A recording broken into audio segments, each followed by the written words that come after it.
Hi, Jaras.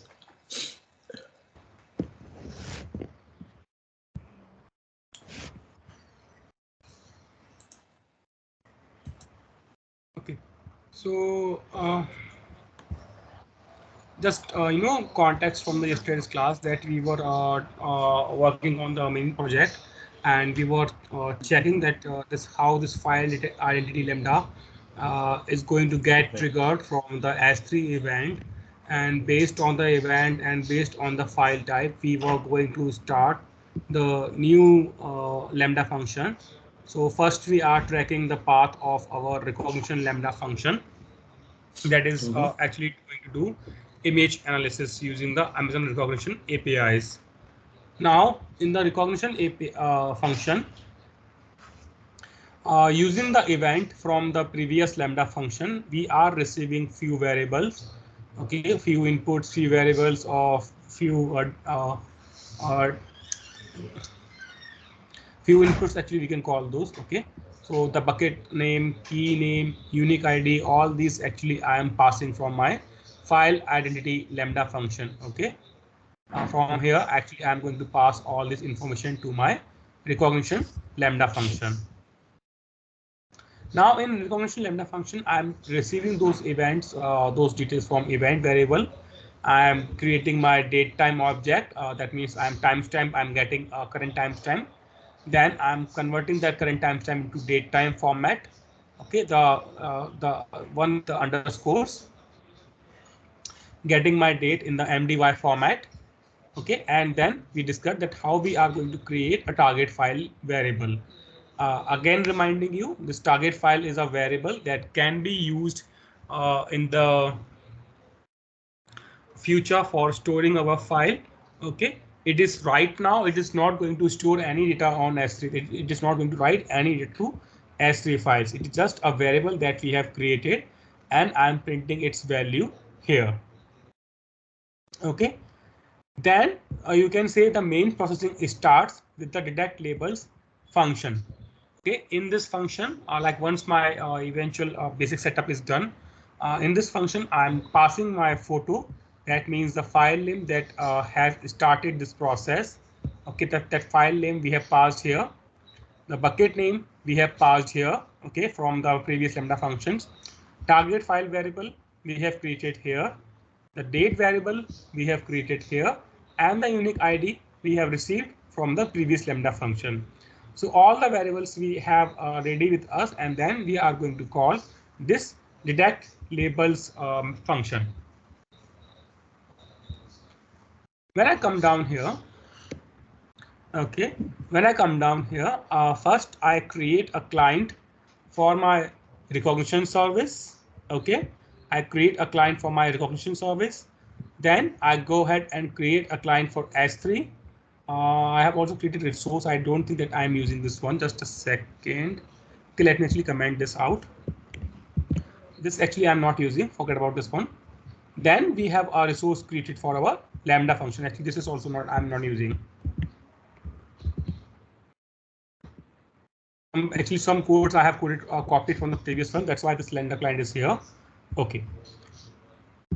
So in this function, what I do first, first of all, I send a request to my Amazon recognition API. So if I take this detect labels and go on the Boto3 page,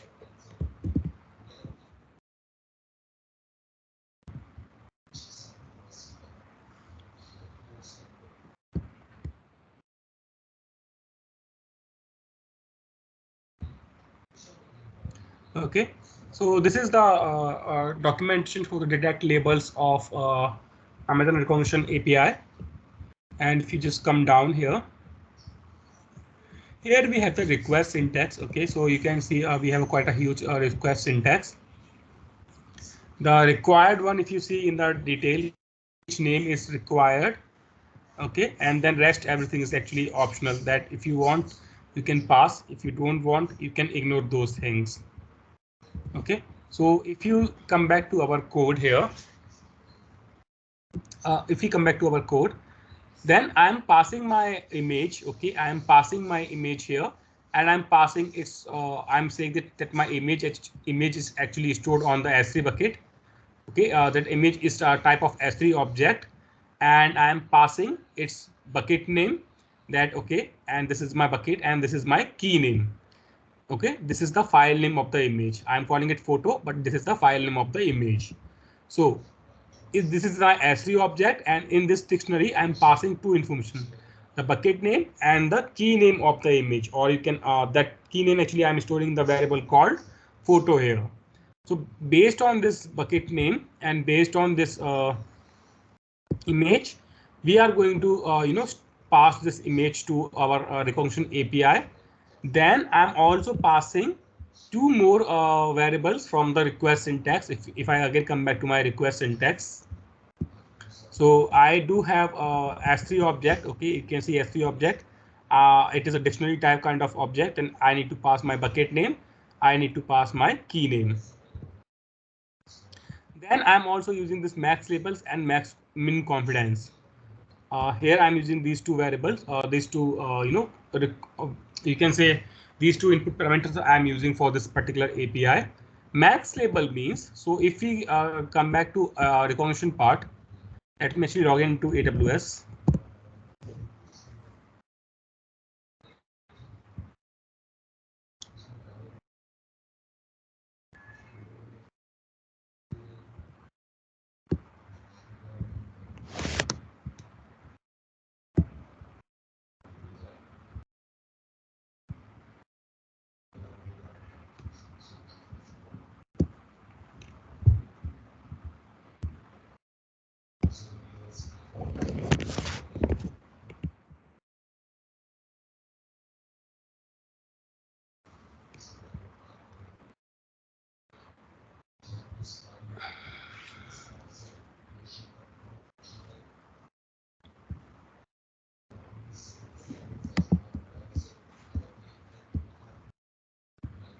So if you see in this label detection result, if I just show it on the browser, we see that we get a number of labels here. So this is my one label, neighborhood.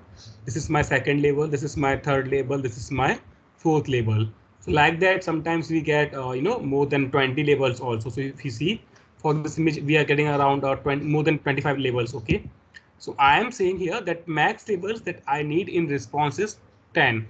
That means I am only interested in the top 10 labels that my image detection API gets from that particular image.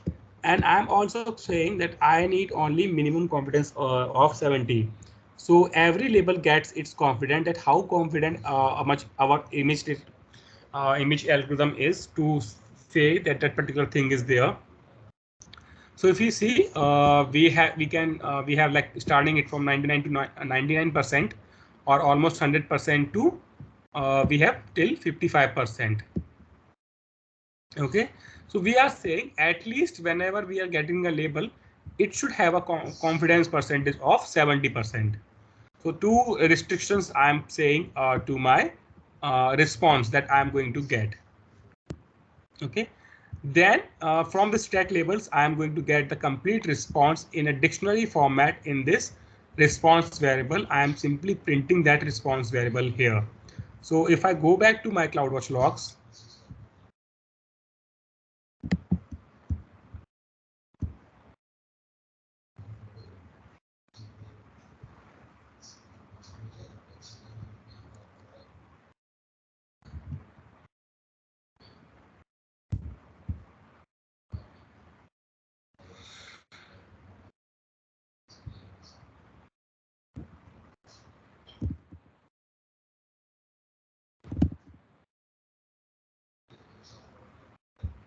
so this is, do not get confused here. This is the result of the yesterday's run that we had did.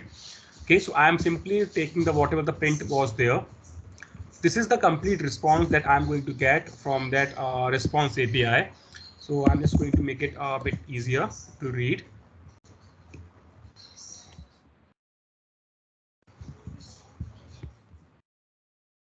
Okay.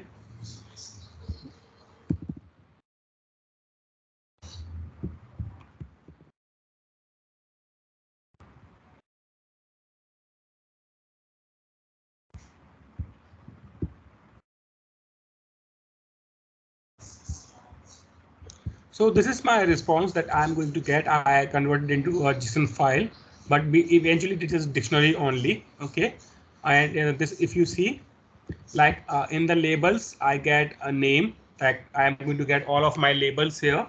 So you can see with labels, I get my name of the label. That means the can, the confidence score, and the instances, like what is the bounding box information of that particular label inside that image, and the confidence about the bounding box details. Parent image, aliases, categories. You can see we have the categories also, food and beverage category it's saying. So same way we have multiple labels here. Like first is can, second is tin, third is beverage, fourth is alcohol, and then if I come down, I have fifth as beer. Then we have soda. Okay, and like that if I come down, that is the like it detected only these labels from that particular API. And now our challenge is that we want to convert this JSON into a CSV file, that one by one we want to fetch the scan information and its confidence level, the tin information and its confidence level, and convert this into a readable CSV file. That is our target. So for that, let me just take this and try it on Anaconda if it works.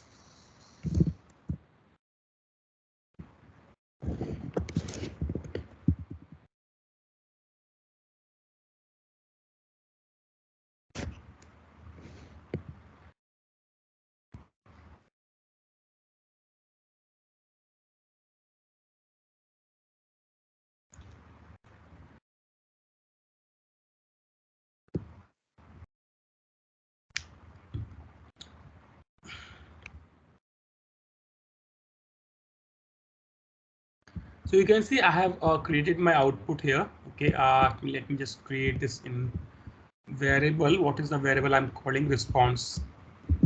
So basically this is my response that I'm going to get from that API. Okay, I have captured the response into the response variable.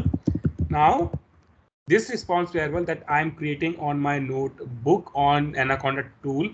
Okay, just for the demonstration, I'm using Anaconda tool. Do not get confused here.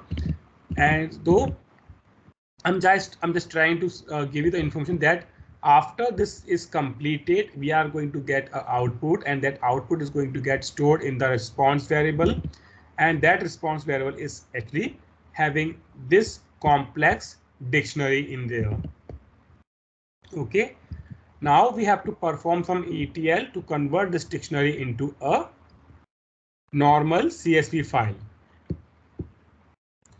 So see how I am doing that part.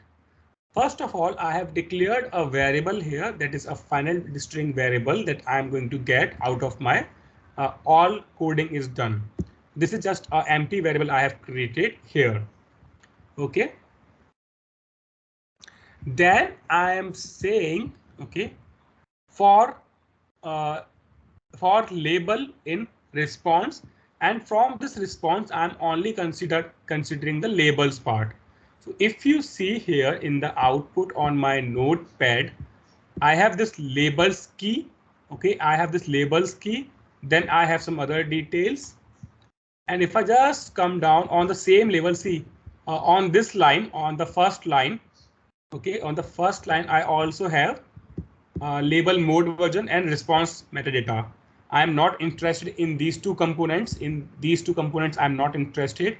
That's why I'm only saying labels and response then labels. So if I do the same thing on my notebook, response, then I am saying labels. Okay, if I execute this, you see I get a list. It is starting from the square bracket. That's why I'm calling it a list.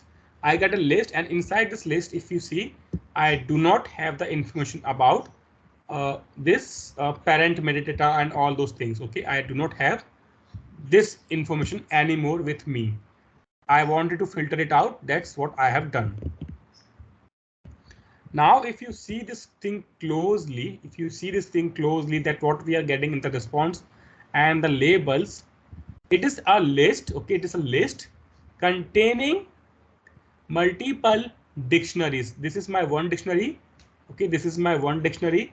Then I have a comma, and then my second dictionary starts. To read it better, you can come on the notepad where we have JSON structured. Okay, so you can see that I have first label.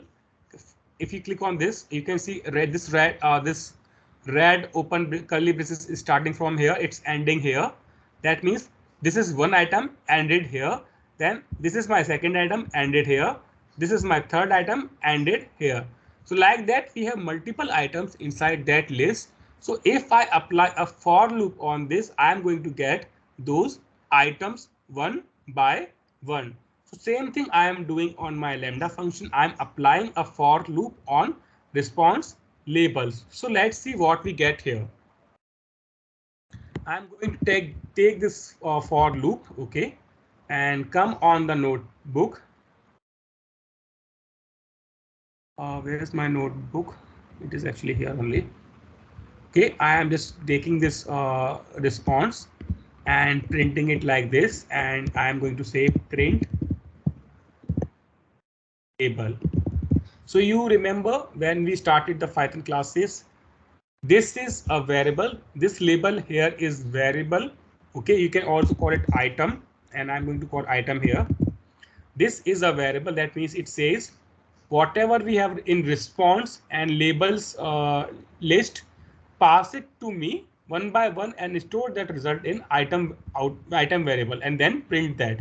So if I execute this,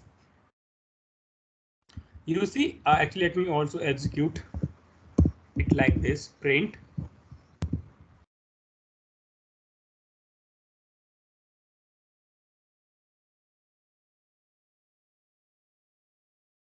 Now you can see one by one it has printed one of the details. Okay, one label it has printed, then it printed my hyphen line, then it printed my next label, then it printed my next record in that list, and then it printed my next record. Like one by one we printed all the records using this for loop.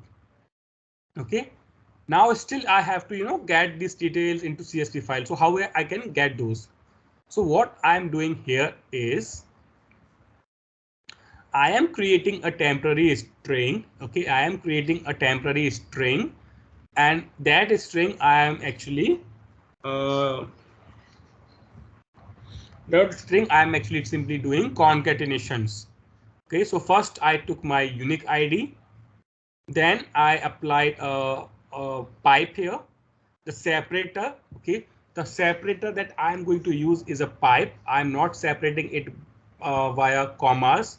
Okay, I'm not separating it via commas because commas can be there in the data also.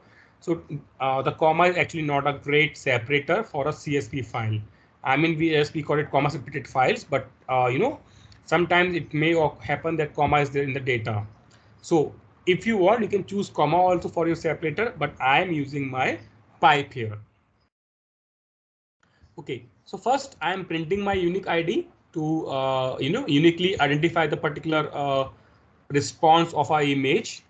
Then I'm providing my separator, and then I'm hard coding that this is my image, that the output that I'm going to get is from an image source, not from a PDF source. Okay, I'm just identifying that.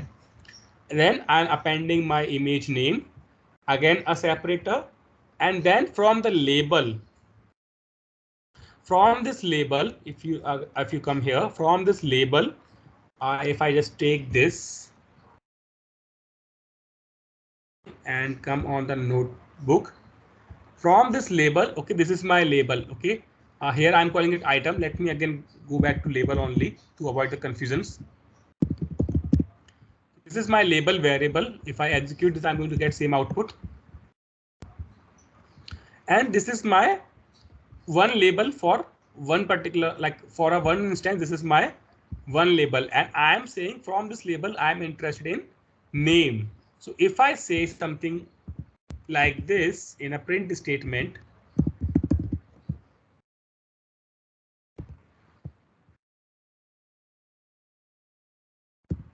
and if then you can see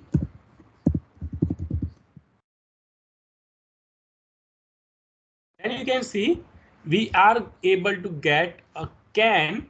Okay, when we are saying label and name, we are going able to get the name of that label separately, or you can say individually we are able to get that. Okay, same thing I am doing here in my code. I just use the label name, like from that complex dictionary I took my name, and then I took my confidence score from the same label. But this time I had to convert that into a str, that means string I had to convert, because the confidence that we are going to get is in the uh, float numbers, and this float numbers cannot be get concatenated into string like that. So I just converted that into a string. So if I just take this part also,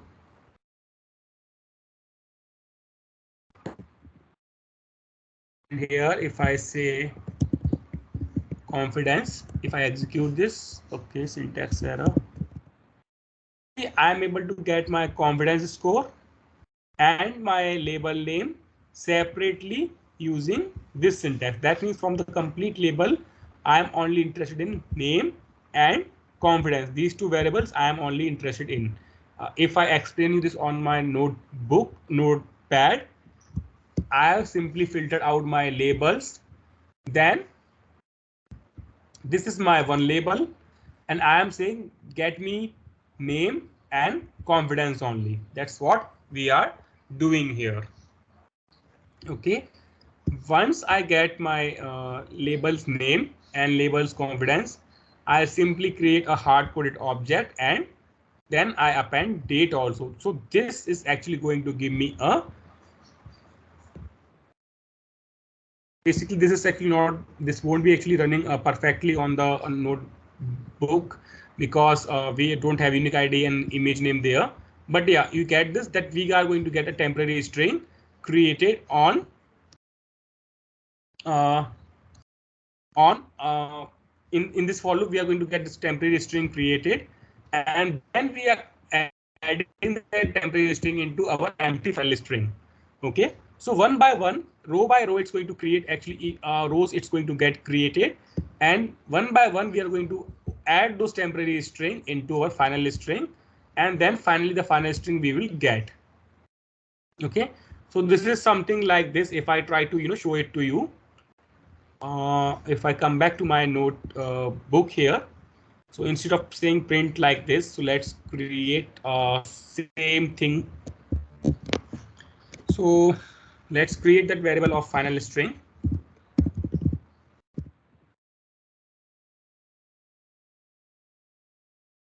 Then we will have a temp string, and we are going to say take this thing.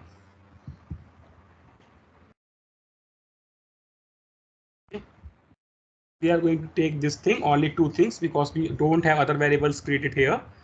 And then we will take this line,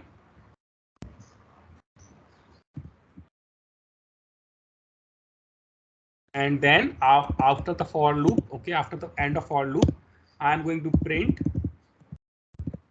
my final string. Okay, if I execute this thing, you see I'm getting something like this, that can, then my confidence score, then tin, then my confidence score, then beverage, and then my confidence score. So what I want is, I want these details on separate line. That's why I am appending a new line character. If I just take this part and append here and print this, you can see output is more readable now. Okay, and regarding this separator, I am using pipe. If you use comma, you will get something like this. Okay, as per your choice, you can choose your separator, and this new line character is just separating your multiple, like it's just, instead of appending the record into one another, we are getting records on different lines. So yes, I'm open for the questions now.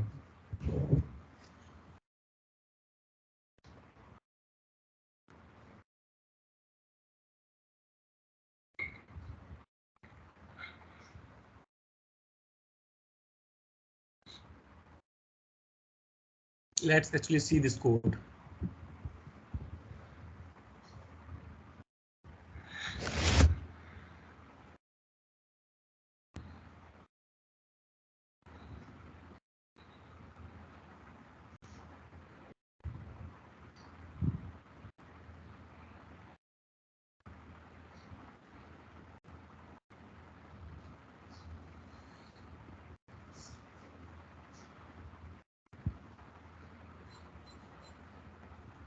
This is a API call means detect labels itself. It's a API. It's directly will get the from the directory Boto3.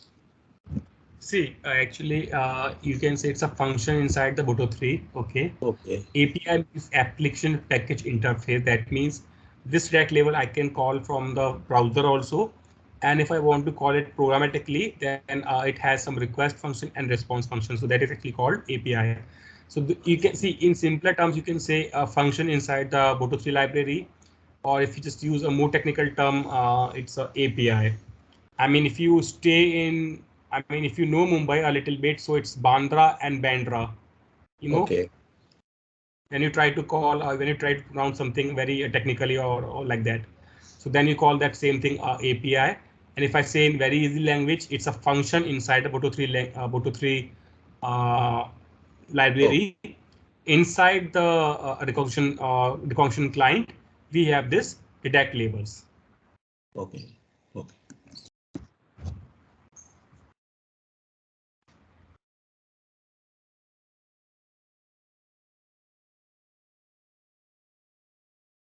And see, this is actually very small code, but you can learn various things from this, that how we can convert a very huge complex dictionaries using a simple for loop and simple. See, this is nothing but a string concatenation that we have learned in the first few classes of the Python. So that's what I was saying.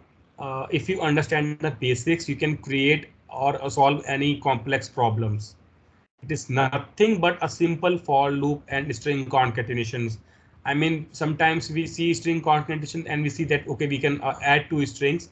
So what is complex in this? We are never going to use this. But if you see using the same string concatenation, I converted this dictionary into this output. If you see, I converted this dictionary into this output.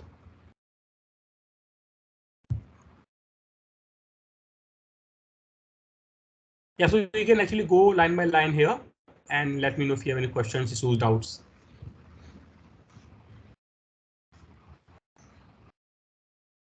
I have one thought. Mm-hmm. This code you are saying, like this code looks like when you're explaining everything looks simple and all. But when like suppose if I have to explain this, I mean, it has to be mentioned in the resume. So that time it would be difficult. So I'll pass on you my resume. yeah. So Or see I nowadays. already Yeah. Okay. Tell me. what I am asking is like uh, Mm-hmm.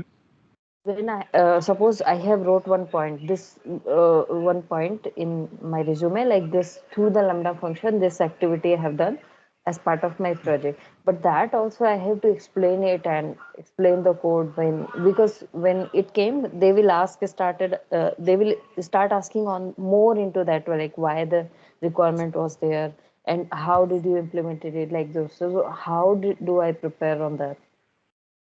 See, Vasa, it is practice only. So see, same kind of requirement I have given you in the DynamoDB streams when we were getting the something like this only.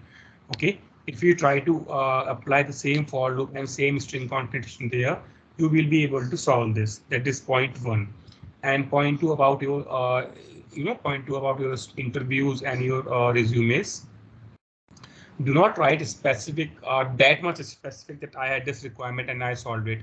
Say I am writing lambda functions to automate various ad hoc tasks that I perform uh, in my projects. Okay, and you can also mention that you used lambda functions to do some level of transformations over the data.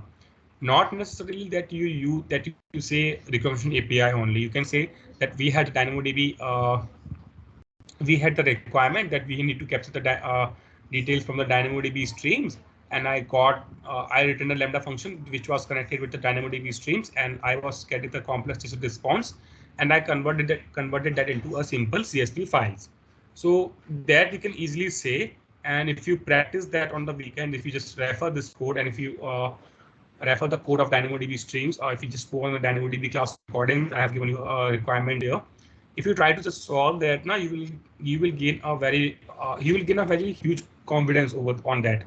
Okay, just try and go ahead and do that, and then it will be more easier for you.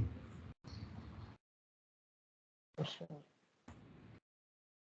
And one more question, just very quickly, like recently in interview they asked about whether you have worked on Azure Data Factory and ADB. I'm not sure about those two, but I told like I am confident on PySpark, but I will be able to work on that Azure Data Factory and writing a PySpark into that notebook. So then they started asking about how you are migrating your notebook to like that. He asked. I'm not sure about the exact sentence. So started asking about how did you how would you write PySpark code in your notebook, and how you will migrate this notebook to production like that. So that's where I got stuck. Okay, it's actually nothing but if you do in Glue, you can save your Glue notebooks, and they will be saved as a notebook only. And if you want to convert them into jobs, that is also possible. Just few clicks are there. If they are asking about the Glue service, if they are asking about Azure Data Factory, it's just the notebooks. You can create jobs on top of those. If you go on the Azure Data it's not ADF actually, it's Azure Databricks. If you go on there, you can convert your notebooks into your jobs, and you can schedule those. And then you can use Git. Just download these notebooks and save them in a Git, and use Git for your maintenance activities and all those things, and transfer that into Git, transfer that into prod.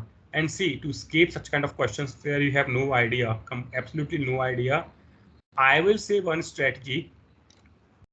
Like, whenever they ask you about some connection details, whenever they ask you about such production migration and all those things, just say that my team is not involved in this, because you are just 4 years of experience.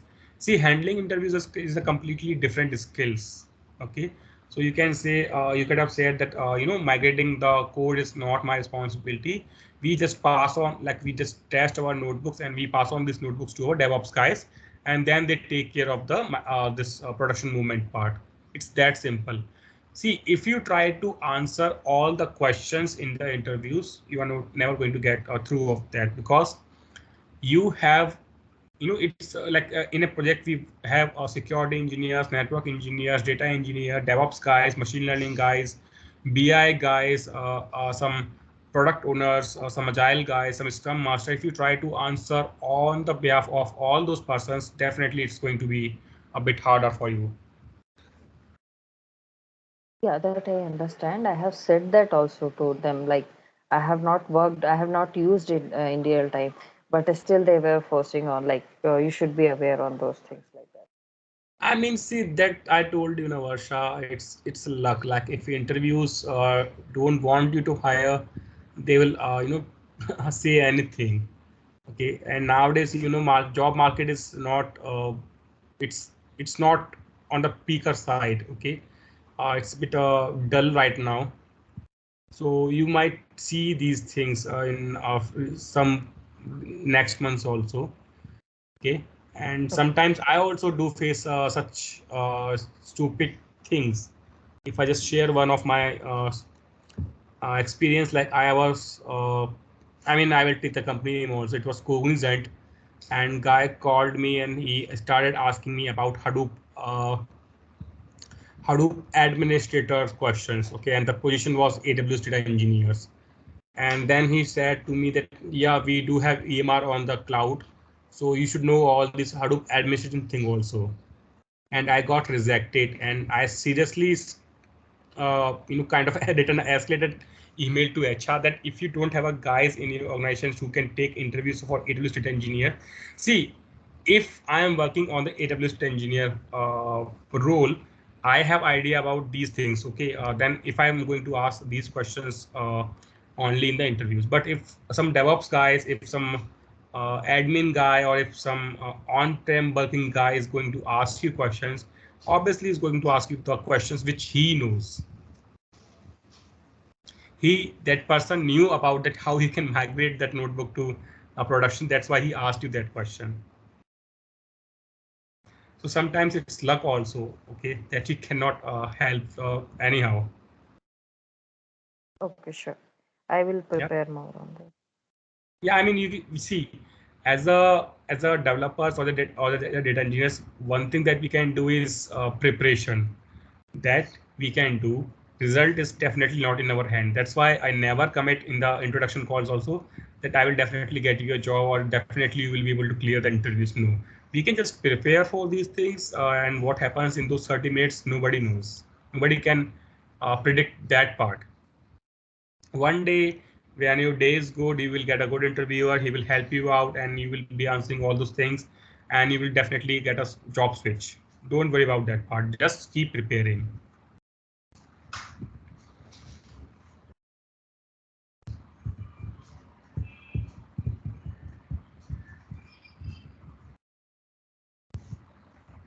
So yes, if you have any more questions here.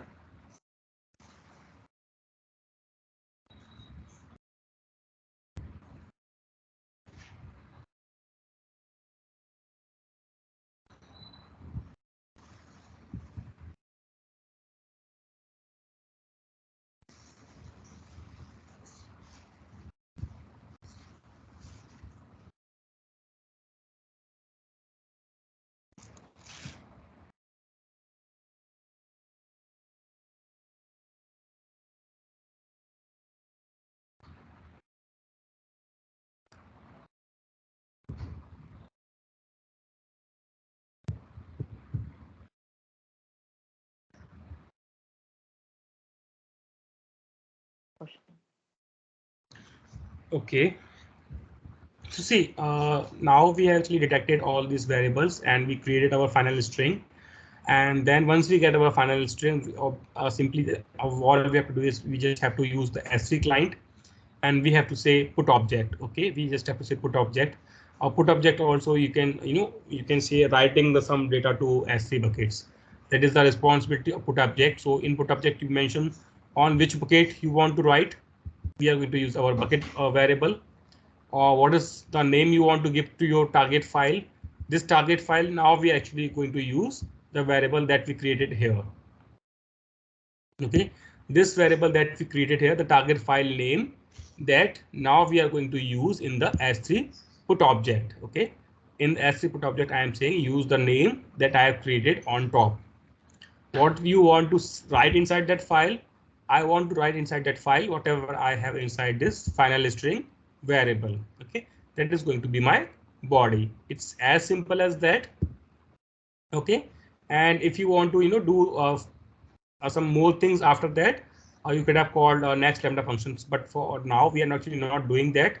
That's why it is completely commented. Actually, I'm just going to remove this part to avoid confusion actually. So this is the end of our image analysis part. A simple code, you can say all the tricks lies here. Okay, you can say all the tricks lies here in this for loop and in this string concatenation.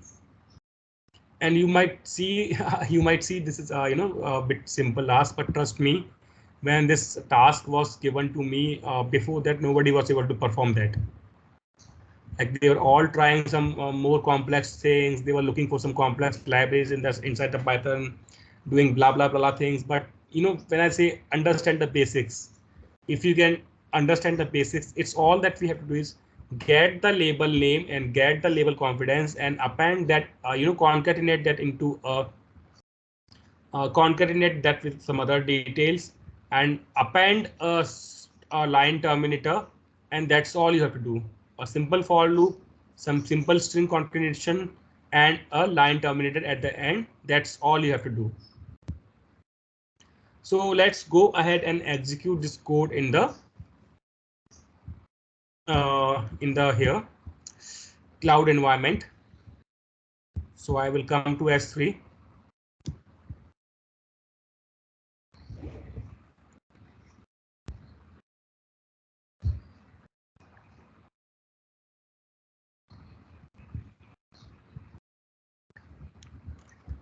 Okay, and if I find which is the bucket I have configured, okay, it's Lambda mini project. So if I come inside this, if I come inside source folder, let's move this chips image today. I'm just going to move this, browse it, and choose destination and move it out. And if I come out of my CloudWatch logs, and if I come here, just refresh this, we will get a one more stream created on the 8th of June. Just open this, and this is the details that I got from my chips image. Only 3 details. It says it's a snack, it's a cutlery, it's a ketchup. Obviously ketchup it says with a very minimal confidence, only 70.11, and definitely it's not a ketchup. And this also means that or not always AI is giving you right answers. Okay, this is the details that you get from a chips image. If I just download that image for you,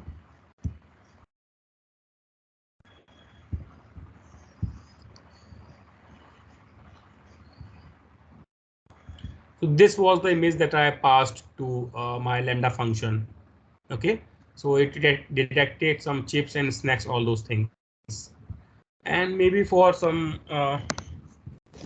more trials, we can just go images, and let's take this one.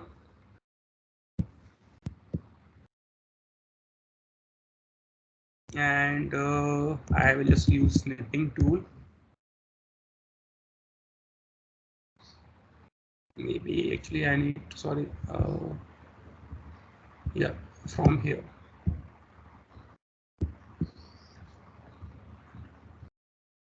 Let's just take this image. Okay, and where's the save option? Here it is. It's going to get saved in the PNG format, and I'm just going to call it bike image. I will save it in JPG. Actually, everything is fine. Okay, once we have that image saved, let's see where I just saved it.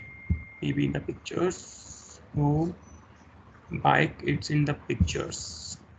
Here's my bike image. I'm going to just come on my S3 bucket. Going to upload one more thing here. Let's come on pictures, bike image, and use this. I uploaded it. Okay. One more image I have uploaded to my S3 bucket. Come back to your CloudWatch.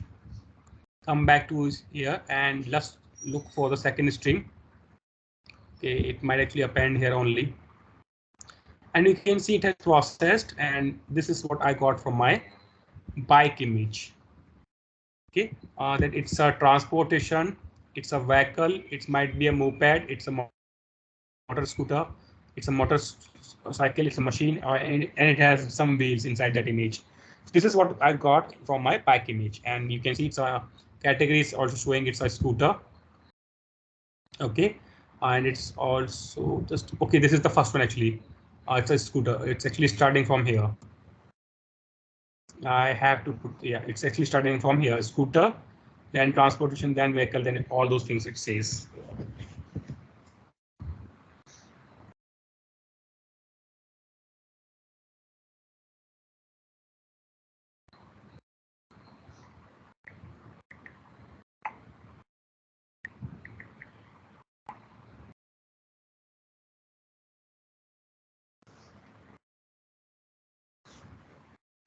So yes, if you have any questions, any doubt, any issues, and I will recommend you to try to configure these Lambda functions in your account and try to play with this. Once you play with this, try to solve the DynamoDB streams requirement. Once you solve the DynamoDB streams requirement and you convert that JSON, you convert the dictionary into a CSV file, trust me, you will get a very good confidence. Okay, now let me know if you have any questions. Otherwise, we will wrap it up. And tomorrow we are going to finish our manual project with the text detect code. Okay.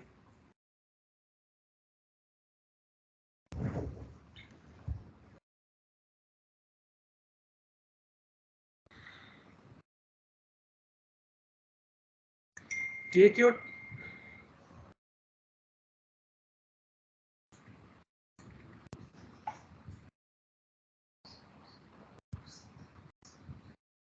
From my side, no question. But to gain confidence, I need to do more practice on this. see that confidence you can only gain from your practice. I cannot provide you that confidence. Okay. Uh,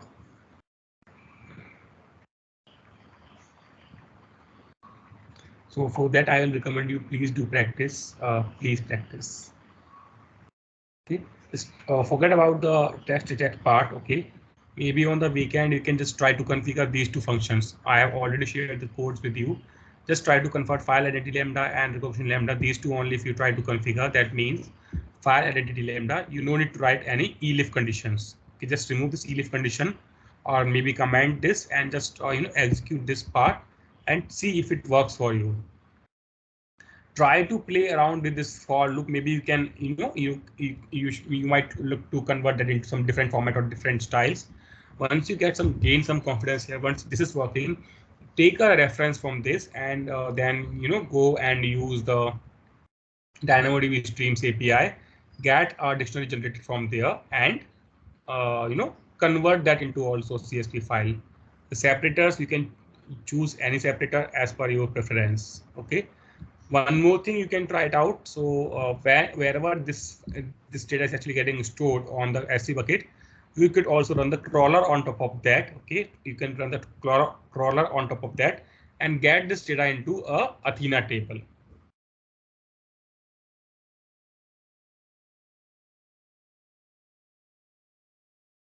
Okay, we'll try on that. Yeah. Please try. And if you face any challenges, please let me know. We will fix that. Rama, you good? Okay. Okay, Jalas, I'm good. Yeah. Okay. So yeah, that's all.